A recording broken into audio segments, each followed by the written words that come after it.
Good morning, Cousin Mary. How are you doing this morning?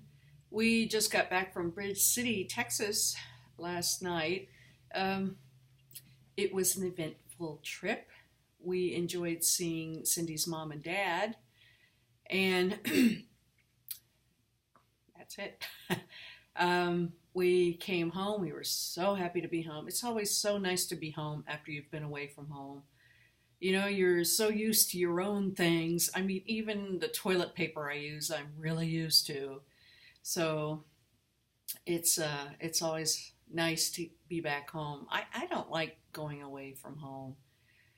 That was a lot of the appeal with having the travel trailer, is because I had my own things around me. And with my allergies, that's a good thing. Um, I wanted to tell you some stories. When I was at visiting with Cindy's mom and dad, I remembered some stories when I was a kid. You remember my brother Bobby? He was meaner than a snake. One time when I was little, he just shoved me off the steps to watch me slide down on the paneling when I was all covered with splinters. He used to do things like that. He was a very mean child. He used to torture animals, all kinds of strange, bizarre things. So I remembered the few times I got to torture him. We were walking to school. We never trusted one another for good reason. So we're walking from school. Back then, I think it was probably 3 mile walk, something like that. We're going home from school, and I had this in my head from the beginning.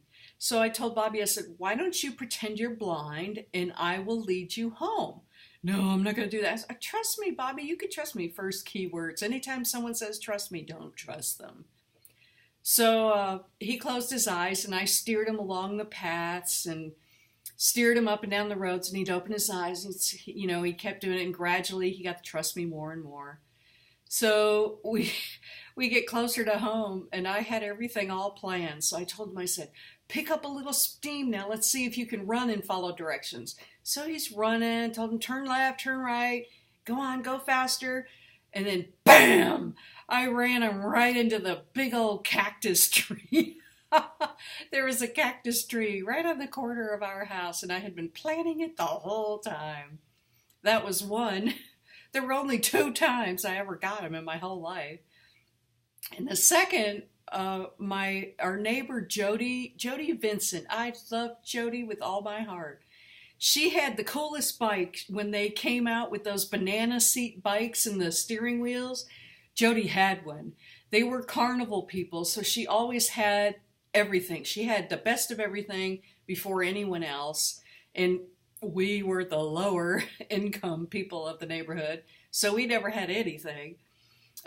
So she had that bike. I love that bike. And when she would tow me on that bike, it was so much fun. And we found remember those big wheels with the big front wheels in the back? You kind of sat down way back and you had that big wheel and you pedaled it with your feet. Well, we found one of those, and I was on the back, and we tied a piece of string. The front wheel was missing. So we tied a rope around where the front wheel went, and we would tow the neighborhood kids around the block. So it was Bobby's turn. So we're towing Bobby. We towed him around the block, and right at our house, a dump truck had left a mound of cement that had hardened. It was a pretty good mound on the side of the road.